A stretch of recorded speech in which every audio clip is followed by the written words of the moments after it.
अस्सलामु अलैकुम वरहमतुल्लाहि वबरकातुहू। आप तमाम बच्चों का जेटी एकेडमी के अंदर खैर मकदम है और मैं उम्मीद करता हूं कि आप तमाम बच्चे खैर और आफियत से होंगे।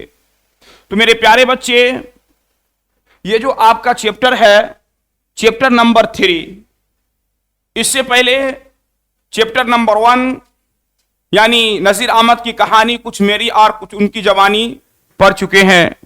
उसके बाद चैप्टर नंबर 2 भी पढ़ चुके हैं, मिट्टी का तेल। और ये जो चैप्टर है, चैप्टर नंबर 3 जो है आपका, बाज पुराने लफ्जों की नई तहकीक। क्या है? बाज, एक मिनट,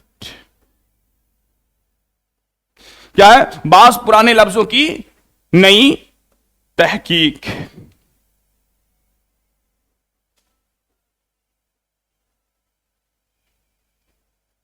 ठीक है, बाज पुराने लफ्जों की नई तहकीक, ये चैप्टर नंबर आपका 3 है। इस चैप्टर के अंदर शेख सुलेमान नदवी ने यानी बाज पुराने ऐसे लफ्ज है जिसकी नई तहकीक की है, जिसकी नई रिसर्च किया है। यानी बाज लफ्ज ऐसे हैं जिसको बहुत पहले क्या कहा जाता था और अभी इसको क्या कहा जाता है। इन तमाम चीजों को इस चैप्टर के अंदर सैयद सुलेमान नदवी ने बिल्कुल वाज़ेह और अच्छे अंदाज में बताया है। यानी आप देख रहे, बाज पुराने लफ्जों की नई तहकीक। इतना लंबा चौड़ा टाइटल देख के घबराना नहीं है, बल्कि ये जो चैप्टर है बहुत ही आसान और बहुत सहल चैप्टर है। तो चैप्टर नंबर 3 क्या है आपका? बाज पुराने लफ्जों की नई तहकीक। आइए हम सबसे पहले जो इस चैप्टर के राइटर और मुसन्निफ और लेखक है, सबसे पहले उसके मुतालिक कुछ जान लेते हैं। उसके बाद इस चैप्टर के अंदर किस चीज को बयान किया गया है, किस चीज को बताया गया है, उन तमाम चीजों को बहुत ही सहल और अच्छे अंदाज में आप तमाम बच्चों को हम बताने की कोशिश करेंगे। तो देखिए, चैप्टर नंबर 3 आपका है बाज पुराने लफ्जों की नई तहकीक। ठीक है, आप चैप्टर नंबर 3 बाज पुराने लफ्जों की नई तहकीक जो है, इनके राइटर और मुसन्निफ कौन है? तो इनके राइटर और मुसन्निफ जो है सैयद सुलेमान नदवी है। कौन है इसके मुसन्निफ? इनके मुसन्निफ है सैयद सुलेमान नदवी। और चैप्टर नंबर 3 बाज पुराने लफ्जों की नई तहकीक, ये एक मजमून है। क्या है? ये एक मजमून है। सबसे पहला चैप्टर पढ़े थे नज़ीर अहमद की कहानी कुछ मेरी और कुछ उनकी जबानी, वो एक खाका था, खाका बता दिए किससे कहते हैं। और दूसरा चैप्टर पढ़े थे मिट्टी का तेल, वो भी एक मजमून था। मैंने उस वक्त आप तमाम बच्चों को बताया था कि मजमून की कुल जो है 4 किस्म है: इल्मी मजमून, तनकीदी मजमून, जरीफाना मजमून और इंशाइया। और मजमून किसे कहते हैं यह भी मैंने बता दिया था कि मजमून किसी भी मौजू या मसले पर जो तहरीर लिख दिए जाते हैं, जो तहरीर बयान कर दिए जाते हैं, उसी को मजमून कहते हैं। तो आइए देखिए, चैप्टर नंबर 3 बात पुराने लफ्जों की नई तहकीक, उसके मुसन्निफ मैंने बता दिया सैयद सुलेमान नदवी। आप इन सैयद सुलेमान नदवी के बारे में थोड़ा जान लेते हैं, क्योंकि अक्सर आपके जो इम्तिहान में सवाल किए जाएंगे, जो चैप्टर के राइटर और मुसन्निफ होते हैं उसी के मुतालिक अक्सर सवाल हमसे बोर्ड के इम्तिहान में किए जाते हैं। तो ठीक है, सबसे पहले से सुलेमान नदवी के मुतालिक जान लेते हैं। उसके बाद इस चैप्टर के अंदर किस चीज को बताया गया है, क्या चीज बयान किया गया है, उन तमाम चीजों को हम आप तमाम बच्चों को बताएंगे। ठीक है, देखिए उनकी पैदाइश यानी सैयद सुलेमान नदवी की पैदाइश 22 नवंबर 1884 में हुई। कब? 22 नवंबर 1884 में सैयद सुलेमान नदवी की पैदाइश हुई। कहां हुई उनकी पैदाइश? तो दसना, नालंदा जिला, बिहार में। यानी नालंदा जिला के अंदर एक गांव मरदुम खेस गांव है, उसी गांव के अंदर सैयद सुलेमान नदवी की पैदाइश हुई। ठीक है, तो उनकी पैदाइश 1884 में दसना, नालंदा जिला, बिहार में हुई। देखिए अब इनके वालिद का नाम क्या है? इनके वालिद का नाम है हकीम सैयद अबुल हसन। अच्छा से एकदम जहन नशी करना है, इनके वालिद का नाम हकीम सैयद अबुल हसन है। आप देखिए तालीम, शेख सुलेमान नदवी ने कहां कहां से तालीम हासिल की, किस किस जगह जाकर इन्होंने अपने तालीम हासिल की। सबसे पहले इन्होंने तालीम हासिल करने के लिए फुलवारी शरीफ पटना गए। कहां? फुलवारी शरीफ पटना।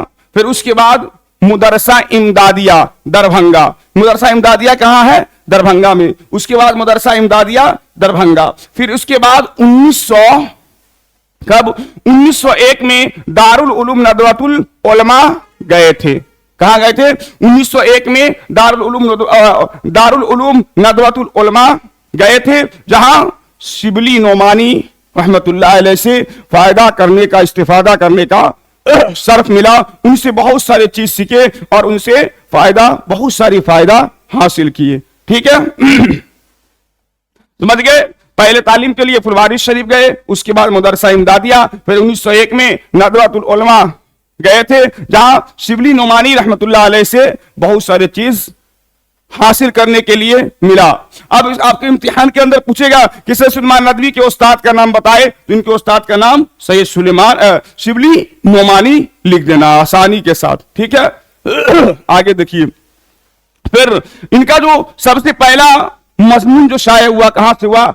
पटना के रिसाला अल पंच, एकदम याद रखिएगा, पटना के रिसाला यानी पत्रिका अल पंच से 1902 में उनका पहला मजमून खातून की तालीम के उन्वान से शाये हुआ था। इनका पहला मजमून कहां शाये हुआ? अलपंच रिसाला से। अलपंच से 1902 में पहला मजमून खातून के तालीम के उन्वान से शाये हुआ। ठीक है, फिर उसी साल मखजन लाहौर में उनका एक और उर्दू मजमून आखिरी वक्त शाये हुआ। क्या है? उसी साल फिर मखजन लाहौर में उनका एक और मजमून आखिरी वक्त शाये हुआ था। ठीक है, इतना समझ गए? आगे देखिए। 1903 से उनके अशार, यानी 1903 से उनके अशार, नज़में और गज़लें शाये होने लगे। यानी 1903 में इनके अशार, नज़में और गज़लें सैयद सुलेमान नदवी रहमतुल्लाह अलैह के आने लगे। ठीक है, अब 1906 में, कब? 1906 में रिसाला अन-नदवा से वाबिस्ता हो गए। 1906 में रिसाला अन-नदवा से वाबिस्ता हो गए, यानी वहां वो काम करने लगे। फिर 1913 में मौलाना अबुल कलाम के अखबार अल हिलाल से वाबिस्ता हो गए, यानी मौलाना अबुल कलाम के अखबार जो अल हिलाल थे उसमें ये काम करने लगे सैयद सुलेमान नदवी। ठीक है, अब देखिए इनका खास मैदान क्या था, यानी इनका कौन सा चीज बिल्कुल खास था? तो इनका खास मैदान क्या था? अरबी अदब, इस्लामियात, तारीख, सवाने, तरतीबो तदबीर। आपसे इम्तिहान में पूछेंगे कि सैयद सुलेमान नदवी रहमतुल्लाह अलैह का खास मैदान क्या था? उनकी खास मैदान क्या था? अरबी अदब, इस्लामियात, तारीख, सवाने, तरतीबो तदबीर। ठीक है, समझ गए इतना? आगे देखिए।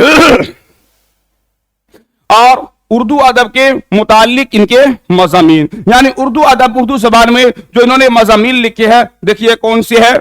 नुक़ेश सुलेमानी, हमारी जबान का नाम, मज़ामीन सुलेमान और शिबली मज़ामीन सुलेमान। यानी उर्दू जबान के मुतालिक जो मजमून लिखे हैं, नुक़ूश सुलेमानी, हमारी जबान का नाम, मज़ामीन सुलेमानी। ठीक है, और शिबली नमानी की हयाते शिबली भी इन्होंने लिखी है।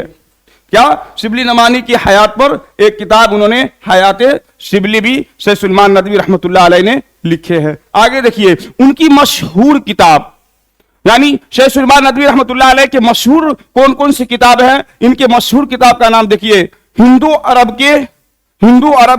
अरबो हिंद के ताल्लुकात, अरबों की जबान रानी, सीरत आयशा रहमत आलम। ये जितनी भी किताब है ये सैयद सुलेमान नदवी की बहुत ही मशहूर और बहुत ही मारूफ किताब है। कौन कौन सी किताब है मशहूर किताब? अरबो हिंद के ताल्लुकात, अरबों की जहाजरानी, सीरत आयशा रहमत आलम। अब देखिए इंतकाल, सैयद सुलेमान नदवी रहमतुल्लाह अलैह का इंतकाल कब हुआ? तो इनका जो इंतकाल हुआ है 22 नवंबर 1953 को कराची में। कब हुआ इनका इंतकाल? सैयद सुलेमान नदवी का, सैयद सुलेमान नदवी रहमतुल्लाह अलैह का जो इंतकाल हुआ है वो 23 नवंबर 1953 को कराची में इनका इंतकाल हो गया। तो समझ गए इतना? इसमें जो हमको याद रखना है सैयद सुलेमान नदवी की पैदाइश कब हुई और ये कहां पैदा हुए, इसको बेहतरीन से, इनका पहला मजमून क्या है और ये कौन से मैदान, इनका खास मैदान क्या था, हर एक चीज इसके अंदर बता दिया गया है। इसलिए इसको अच्छे तरीके से ज़हन नशी करना है और इसमें से बहुत सारे सवाल आपके इम्तिहान में पूछे जाएंगे। ठीक है, अब आगे देखिए जो आपका चैप्टर नंबर 3 है, चैप्टर नंबर 3 बात पुराने लफ्जों की नई तहकीक। इस चैप्टर के अंदर किस चीज को सैयद सुलेमान नदवी ने बताया है, बयान किया है, आज हम तुम तमाम चीजों को हल करेंगे। अब तमाम बच्चों से यही मैं उम्मीद करता हूं कि अच्छे से पढ़ेंगे और अच्छे से जब इसको सुनेंगे तो इंशाअल्लाह हर एक बात आपको बेहतरीन तरीके से समझ में आ जाएगा। ठीक है, पहले इसका स्क्रीनशॉट कर लीजिए।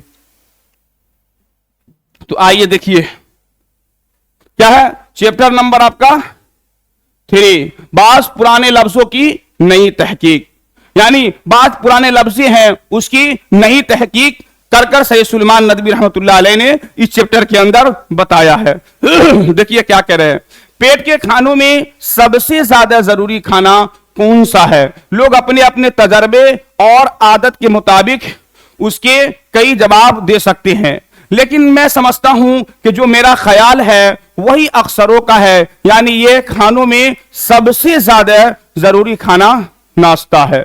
यहां पर सैयद सुलेमान नदवी रहमतुल्लाह अलैह कह रहे हैं कि पेट के लिए खानों में सबसे ज्यादा जरूरी खाना क्या है, यानी अगर लोगों से यह मालूम किया जाए और लोगों से यह पता किया जाए कि खानों में सबसे ज्यादा जरूरी खाना कौन सा है, तो सैयद सुलेमान नदवी कहते हैं अगर इसमें से लोगों की राय लिया जाए तो मुख्तलिफ किस्म के लोग मुख्तलिफ किस्म के राय देंगे। कोई कहेंगे कि दिन का लंच जरूरी है, कोई कहेंगे रात का डिनर जरूरी है, या कोई कहेंगे सुबह का नाश्ता जरूरी है। इसलिए सैयद सुलेमान नदवी कहते हैं, जवाब दे सकते हैं, लेकिन मैं समझता हूं कि जो मेरा ख्याल है, यानी सैयद सुलेमान नदवी कहते हैं मेरा ख्याल है कि वही अक्सरों का है, यानी खानों में, यानी ये खानों में सबसे ज्यादा जरूरी खाना जो है वो नाश्ता है। सैयद सुलेमान नदवी कह रहे हैं यानी खानों में सबसे ज्यादा जो जरूरी कोई खाना है वो नाश्ता है। क्यों? क्योंकि सुबह सवेरे उठकर मुंह में कुछ पड़ जाने से सारे दिन के लिए ये ढरास हो जाती है, यानी जब इंसान सोकर बेदार होता है और उस वक्त बरस उरस कर कुछ नाश्ता कर लेता है तो ये सारे दिन के लिए ढरास हो जाता है, यानी सारे दिन के लिए काफी हो जाता है। अब नाश्ता करने के बाद आसानी के साथ शाम तक कोई काम कर सकते हैं। इसलिए सैयद सुलेमान नदवी रहमतुल्लाह अलैह का यह मानना है कि खानों में अगर सबसे जरूरी खाना है कोई तो वो नाश्ता है। ठीक है, समझ गए इतना? अब देखिए ये अजीब बात है कि नाश्ता के लिए अक्सर जबानों में भूख तोड़ने की इस्तिलाह बन गई है, यानी अब का नाश्ता, सैयद सुलेमान नदवी कहते हैं कि बहुत सारे जबान के अंदर यह नाश्ता भूख तोड़ने की इस्तिलाह बन गई है, यानी इंसान जब सुबह सवेरे उठता है तो बिल्कुल खाली पेट रहता है, यानी उस वक्त नाश्ता कर अपने भूख को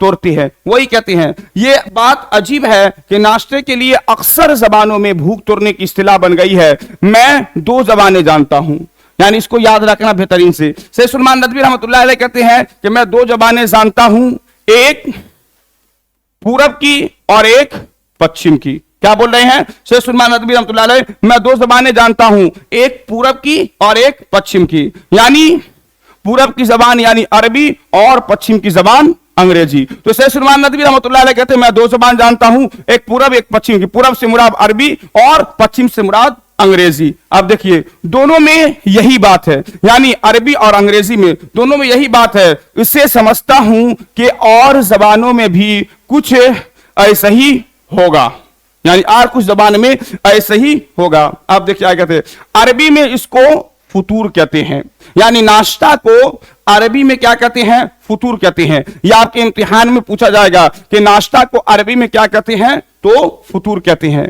तो अरबी में नाश्ता को फुतूर कहते हैं, उसी से मुसलमानों का अफ्तार निकला है। अफ्तार मुसलमानों का किससे निकला है? फुतूर से, यानी उसी को अरबी में उसको फुतूर कहते हैं, उसी से मुसलमानों का अफ्तार निकला है जिससे अफ्तारी करे, यानी फुतूर से मुसलमानों का अफ्तार निकला है जिससे वो अफ्तारी करते हैं, उसको अफ्तार करे या उसको अफ्तारी कहते हैं। फुतूर के माने तोड़ने के हैं, यानी फुतूर के माने तोड़ने के हैं, और और फतूर के माने यानी नाश्ता, सुबह के भूख को तोड़ना। जब इंसान दिन में रोजा रखता है और उस वक्त जब मगरिब का वक्त होता है, इंसान उस वक्त खाता है, यानी अपने रोजे को तोड़ता है, उसी को बोल रहे हैं। फतूर के माने तोड़ने के हैं, यानी रोजा की भूख को तोड़ना। यहां पर समझना क्या है, अरबी में उसको फतूर कहते हैं, इसी से मुसलमानों का अफ्तार निकला है, और जिससे अफ्तार करे उसको अफ्तारी कहते हैं। और फतूर के जो माने हैं तोड़ने के, अरबी में फतूर नाश्ता को कहते हैं, और फतूर के माने क्या है, फतूर के माने तोड़ने के, यानी रोजे को भूख को तोड़ना। हमारा नाश्ता भी इसी किस्म का लफ्ज है, बिल्कुल समझ रहे हैं, हमारा नाश्ता भी इसी किस्म का लफ्ज है। फारसी में उसके माने हैं भूखे के, यानी फतूर के माने फारसी में है भूखे के, जिससे सुबह से कुछ ना खाया हो, सुबह से कुछ ना खाया। मौद फजला एक नाम है। अब ये देखिए कि ये नाम तो इस आदमी का था जिसके मुंह में सुबह से कुछ ना पड़ा हो, और अब हम इस चीज को कहते हैं जो सुबह सवेरे ऐसे आदमी को खिला दी जाए, यानी शख्स के बजाय चीज का नाम हो गया है। जो फतूर मौद फजला जो है, ये इसका माने है नहीं खाया हुआ, यानी आदमी के बजाय, ये जो शख्स के बजाय ये चीजों का नाम हो गया है, यानी नहीं खाया हुआ। तो समझ गए यहां पर हमको दो तीन बातें समझना है। एक बात यह कि सैयद सुलेमान नदवी रहमतुल्लाह अलैह कहते हैं कि हम दो जबान जानते हैं, ये इम्तिहान में पूछेंगे, एक पूरब की एक पश्चिम की, यानी अरबी और अंग्रेजी। और कहते हैं फतूर अरबी में नाश्ता को कहते हैं, और इसी से मुसलमानों का अफ्तारी निकला है। इसको अच्छे से समझना है आगे, और हम बताते हैं। आगे देखिए, इस माने में एक और लफ्ज है, पहले तो समझ गए फतूर, फतूर के माने अरबी में नाश्ता के हैं, और अरबी में फतूर नाश्ता को कहते हैं, और उर्दू में कहते हैं फतूर के माने तोड़ने के।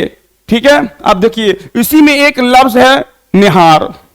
आप बोलते हैं नहार मुंह, यह भी फारसी है।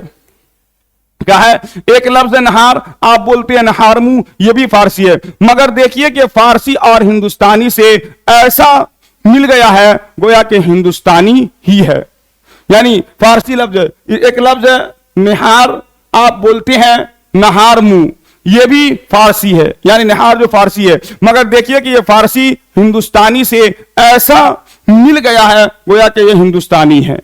समझ गए, ये नहार जो है यह फारसी है, लेकिन हम लोग यहां हिंदुस्तान के अंदर इसको नहार मुंह बोलते हैं, निहार मुंह बोलते हैं, तो ये फारसी से ऐसा हिंदुस्तानी लफ्ज हो गया है, ऐसा लगता है कि ये लफ्ज फारसी नहीं है बल्कि हिंदुस्तानी है। ठीक है, आगे देखिए, इसकी असलियत जो है नाहार है, ना नफी के लिए है, नफी के लिए है, और हार के माने है गजा, यानी नहीं खाया हुआ खाना।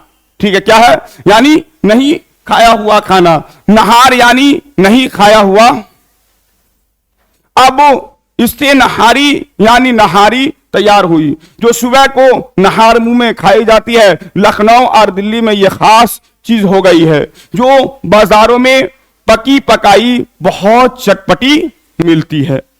ठीक है, समझ गए इतना?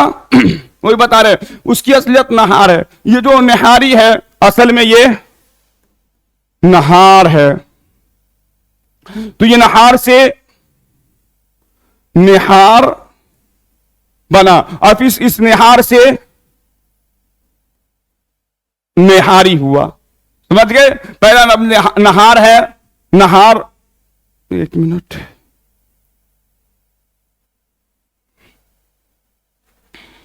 क्या था ये, नहार, नहार से निहार, और फिर निहार से निहारी तैयार हुआ। ठीक है, आप आगे देखिए, एक लफ्ज है नहार, नहार से आहार याद आया।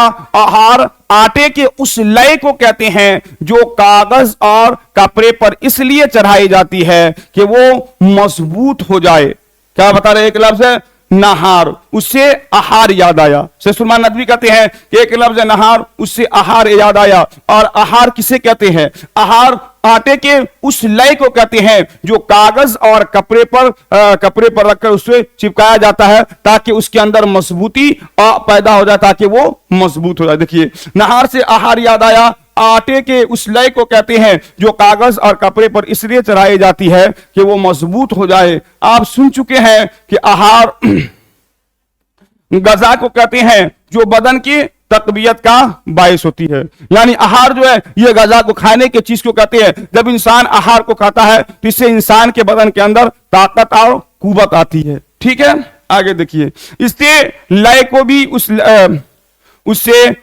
लय को भी कहते हैं जो कागज और कपड़े की कुव्वत को बढ़ाती है। समझ गए? शेख सुलेमान नदवी कहते हैं नहार से आहार याद आया, और आहार आटे की उस लय को कहते हैं जो कागज और कपड़े पर इसलिए चढ़ाई जाती है कि वो मजबूत हो जाए। आप सुन चुके हैं कि आहार गजा को कहते हैं, यानी आहार जो है ये खाने की चीज यानी गजा को कहते हैं जिससे ताकत और कुव्वत इंसान के बदन में पैदा होती है। उससे उस लय को भी कहते हैं, इसलिए आहार उस लय को भी कहते हैं जो कपड़े और कागज पर चढ़ाया जाता है ताकि उसके अंदर मजबूती पैदा हो जाए। ठीक है, आगे देखिए। रोजमर्रा के खानों में कलिया कोरमा बहुत आम चीज है। यानी शेख सुलेमान नदवी कहते हैं रोजमर्रा के खानों में कलिया कोरमा बहुत आम चीज है। कलिया की शक्ल अरबी है, यानी ये कलिया है ये अरबी लफ्ज है मगर माने अरबी नहीं है। क्या कहते हैं? कलिया खानों में कली कोरमा बहुत आम चीज है लेकिन कलिया की शक्ल अरबी है। यानी कलिया जो है ये अरबी लफ्ज है लेकिन इसके माने जो है ये अरबी नहीं है। कलिया अरबी शक्ल कलिया हो सकती है, और अरबी में कली भुने हुए को कहते हैं। अरबी में कली किसको कहते हैं? अरबी में कली भुने हुए को कहते हैं। इससे कलिया बन सकता है और भुने हुए गोश्त को कह सकते हैं। यानी ये जो कली है ये अरबी लफ्ज है लेकिन इसके माने जो है ये अरबी नहीं है। ठीक है, कलिया अरबी के शक्ल की हो सकती है। अरबी में कलिया किसको कहते हैं? भुने हुए गोश्त को कहते हैं, और भुने हुए गोश्त को कहते हैं। हमारी जबान में कलिया उस शुरबे दार गोश्त को कहते हैं जिसमें कोई तरकारी पड़ी हुई हो। यहां पर देखिए, समझना क्या है, ये जो कलिया है ये अरबी लफ्ज है लेकिन इसके माने अरबी नहीं है। और कलिया अरबी में किसको कहते हैं? भुने हुए गोश्त को। और कलिया हम लोग अपनी जबान में, उर्दू जबान में किसको कहते हैं? वो जिसमें कोई तरकारी, गोश्त जिसमें कोई तरकारी मिली हुई हो। जैसे मिसाल के तौर पर गोश्त बनाते हैं उसमें आलू डाल देते हैं, कोई कद्दू डाल देता है, यानी जिसको जिस चीज डाल के खाने में अच्छा लगता है उसी को कहते हैं, यानी जिसमें कोई चीज पड़ी हुई हो। ठीक है, आगे देखिए। उसी तरकारी को कलिया कहते हैं। कोरमा तो तुर्की मालूम होता है, यानी कोरमा जो जिसे हमारे बोलते हैं ये तुर्की लफ्ज है। यहां पर क्या बता रहे? रोजमर्रा के खानों में कलिया कोरमा बहुत आम चीज है। कलिया की शक्ल अरबी है मगर माने अरबी नहीं है। कलिया के अरबी शक्ल कलिया हो सकती है। अरबी में कलिया भुने हुए गोश्त को कहते हैं। यहां पर समझना है, अरबी में कलिया भुने हुए गोश्त को कहते हैं और भुने हुए गोश्त को कहते हैं। और हमारी जबान के अंदर कलिया वो शुरबेदार गोश्त को कहते हैं, वो गोश्त होगा जिसके अंदर कोई चीज मिली हुई हो। ठीक है, और कोरमा लफ्ज जो है, कोरमा ये तुर्की लफ्ज है। आगे देखिए। हमारी जबान में एक लफ्ज है मजमून की सुर्खी, यानी उन्वान। एक जबान है, हमारे जबान में एक लफ्ज है मजमून की सुर्खी यानी उन्वान। मिसाल के तौर पर हम ईद के ऊपर मजमून लिखते हैं तो उसके ऊपर जो टाइटल लगाते हैं उसी को उन्वान कहते हैं। अभी बताते हैं। देखिए, ये तो स्याही से सुर्खी कैसे बन गया। यानी पहले जमाना के अंदर जो किसी भी चीज के ऊपर मजमून यानी उसका जो टाइटल लगाते थे वो लाल हुआ करता था, लेकिन अभी के जमाना में छपाई का जमाना है, यानी टाइटल कुछ भी लगा दिया जाए, काला बुलू या कोई चीज भी टाइटल हो ऊपर में, उसको हम उन्वान ही कहते हैं। लेकिन पहले जमाना में क्या होता था, हमारी जबान में एक लफ्ज मजमून की सुर्खी यानी उन्वान है। देखिए, तो ये स्याही से सुर्खी कैसे बन गया। बात यह है कि पहले जमाना में कलमी किताब में बाब और उन्वान को इम्तियाज के लिए सुर्खी से लिखा जाता था।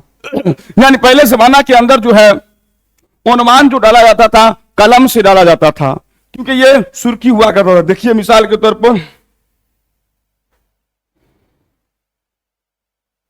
देखिए अभी हम जो लगाए हैं लाल से लगा दिए हैं, बाद पुराने लफ्जों की नई तहकीक। तो पहले जमाना में जो हुआ करता था, कलम से इसी तरीके से लाल यानी सुर्खी से लिखा जाता था, इसी को उन्वान कहते थे। ठीक है, तो हमारी जबान में एक लफ्ज सुर्खी है यानी उन्वान है। तो देखिए, तो ये स्याही से सुर्खी कैसे बन गया। बात यह है कि पहले जमाना में कलमी किताबों में बाब और उन्वान को इम्तियाज के लिए सुर्खी से लिखा जाता था। अब हमारी जमाना में छपाई का इजाद हुआ तो अब बाब के या मजमून के उन्वान को सुर्खी कहने के लिए कहने लगे, चाहे वो आपको स्याही से क्यों ना लिखा जाए। यानी पहले जमाना के अंदर छपाई का बजादत पर रिवाज नहीं था, उसी तरीके से लाले कलम से उसका टाइटल लगाया जाता था। अभी जमाना में छपाई का इंतजाम हो गया, तो जिस चीज के भी जो भी कलर से लिख दिया जाए उसको उन्वान ही हम बोलेंगे। ठीक है, आगे देखिए, एक लफ्ज है आहदी। यहां पर समझना, एक लफ्ज है आहदी और एक लफ्ज है आहादी। तो आहादी लफ्ज के माने हैं सुस्त और काहिल के, और आहदी लफ्ज जो है उसके माने हैं एक के। आगे हम बताएंगे, बदाबता लिख के उसको रखे हुए। देखिए, एक लफ्ज आहदी के माने हैं हमारी जबान में सुस्त और काहिल के, मगर उनके उन सुस्त काहिलों की पैदावार तारीख है। आहदी और आहदी, आहदी के माने अरबी में एक के हैं।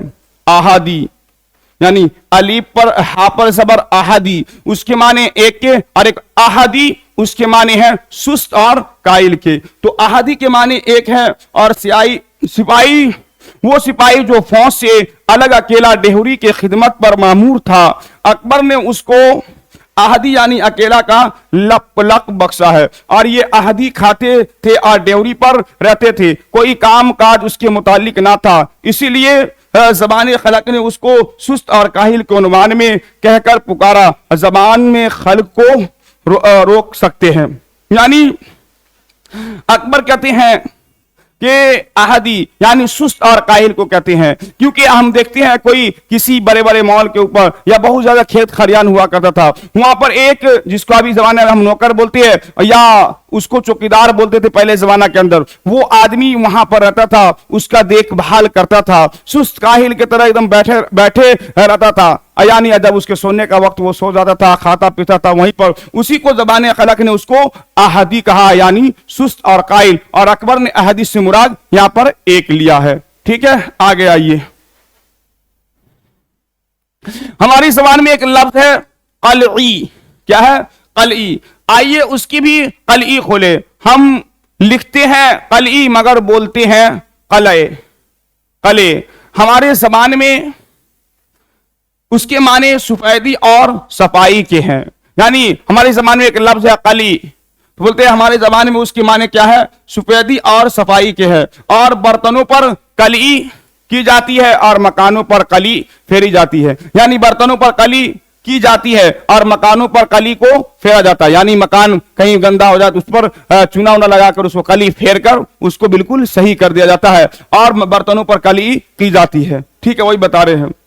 ये लफ्ज को ये लफ्ज को पुरानी अरबी का नहीं, मगर फिर भी अरबी नातों में मिलता है। कहते हैं ये कली ये पूरा अरबी का नहीं है, लेकिन फिर भी अरबी में ये मिलता है। कली अरबी में लिसान और फारसी में इसको रांगा को कहते हैं। कली अरबी में किसको कहते हैं? लिसान को कहते हैं। और फारसी में जो कली लफ्ज है, फारसी में इसको रांगा को कहते हैं। मगर रांगा को कली क्यों कहते हैं? लिसानुल अरब का बयान है कि कलआ एक कान का नाम है जिससे रांगा बहुत किस्म के निकलते हैं, इसलिए उसकी तरफ निस्बत करते हुए अच्छे रांगा को कलई कहते हैं। ठीक है, अरबी में इसको लिसान कहते हैं और फारसी में इसको रांगा कहते हैं। और फारसी में इसको रांगा क्यों कहते हैं? वही बता रहे हैं कि लिसानुल अरब का बयान है कि कला एक कान का नाम है जिससे रांगा बेहतरीन उम्दी किस्म का निकलता है, इसी वजह से इसको कलई कहते हैं। ठीक है, आगे देखिए। और चूंकि इसी रांगा से तांबे के बर्तन में सफेदी फेरी जाती है, इसलिए उसको कलई करना कहने लगे। और फिर चूने से भी अगर मकानों पर सफेदी फेरी गई तो उसको कली फेरना कह दिया जाए। हमारी जबान में उनके इस्तेमाल में ये माने पैदा हुए कि किसी दाग या धब्बे के ऐब को अगर छुपाया जाए तो उसको कली फेरना हुआ और उसके दाग और धब्बे और ऐब को जाहिर करके सबको दिखाया जाए तो उसको कली खोलना हुआ। ठीक है, तो कली हमारे जबान में किसको कहते हैं? अगर किसी दाग और धब्बे को मिटाया जाए तो उसको कली फेरना कहेंगे, और किसी दाग और धब्बे को बजाता उजागर किया जाए तो उसको कली करना कहेंगे। ठीक है, समझ गए इतना? अब आगे आइए, देखिए जैसा कि मैंने चैप्टर के अंदर आपको पूरे चैप्टर का खुलासा बता रहे हैं। इसमें क्या है मैंने बता दिया। अरबी में नाश्ता को फतूर कहते हैं, इसको याद रखना है। क्या कहते हैं? अरबी में नाश्ता को फतूर कहते हैं, जिसके माने हैं रोजे के भूख को तोड़ना। आपसे सवाल करेंगे बजाबता तौर बोर्ड में इम्तिहान के, अरबी में नाश्ता को क्या कहते हैं? फतूर। उसके माने क्या है? रोजे के भूख को तोड़ना। और फारसी में एक लफ्ज है नहार, जो नहार से बना है। नहार यानी नहीं, और हार जिसके माने हैं गजा, यानी नहीं खाया हुआ खाना। उससे निहारी तैयार हुआ। निहारी किससे तैयार हुआ है? निहार से निहारी तैयार हुआ, जो सुबह निहार मुंह में खाया जाता है। और लखनऊ और दिल्ली में खास चीज हो गई है ये निहारी जो है। लखनऊ और दिल्ली में ये बहुत ही खास चीज हो गई है, इसको इंसान खाते हैं और बहुत ज्यादा इसको पसंद करते हैं। आगे देखिए, नहार से आहार याद आया कहते हैं, और आहार आटा के उस लय को कहते हैं जो कागज और कपड़े पर चढ़ाया जाता है ताकि उसके अंदर मजबूती और तकबीयत पैदा हो जाए। ठीक है, समझ गए इतना? आगे आइए, एक लफ्ज है अहादी जिसके माने हैं एक, और एक लफ्ज है अहादी जिसके माने हैं सुस्त और कायल। ये और एक लफ्ज है सुर्खी जिसके माने हैं उन्वान। समझ गए इतना? ये इम्तिहान में आपसे पूछेंगे सुर्खी से क्या मुराद है, तो उन्वान। और अहदी में क्या फर्क है, तो अहदी के माने एक और अहदी के माने हैं सुस्त और काहिल। ठीक है, आप तमाम बच्चे इतना समझ गए। तो अब मैं तमाम बच्चों से यही गुजारिश करूंगा, जो भी हमारे जेटी एकेडमी में अब तक नहीं जुड़े हैं, वो जेटी एकेडमी में जुड़कर जेटी एकेडमी को सब्सक्राइब करे, लाइक करे, और जो बात आपको समझ में नहीं आए वो कमेंट कर बताए। इंशाल्लाह उस बात को बहुत ही सहल और आसान अंदाज में आप तमाम बच्चों को बताया जाएगा। तो आज के लिए इतना ही। अब इंशाल्लाह जो आइंदा वीडियो होगा, 3 चैप्टर पढ़े हैं, 2-2 चैप्टर, पहले और दूसरे चैप्टर के अंदर जितने भी ऑब्जेक्टिव और सब्जेक्टिव है उसको हल करेंगे। फिर अगले वाले चैप्टर के अंदर जितने ऑब्जेक्टिव और सब्जेक्टिव है उसको हल करेंगे। इसलिए आप तमाम बच्चों से मैं यही गुजारिश करता हूं कि जेटी एकेडमी को ज्यादा से ज्यादा लाइक करें, सब्सक्राइब करें, कमेंट करें। आज के लिए इतना ही। अस्सलामु अलैकुम व रहमतुल्लाहि व बरकातुहू।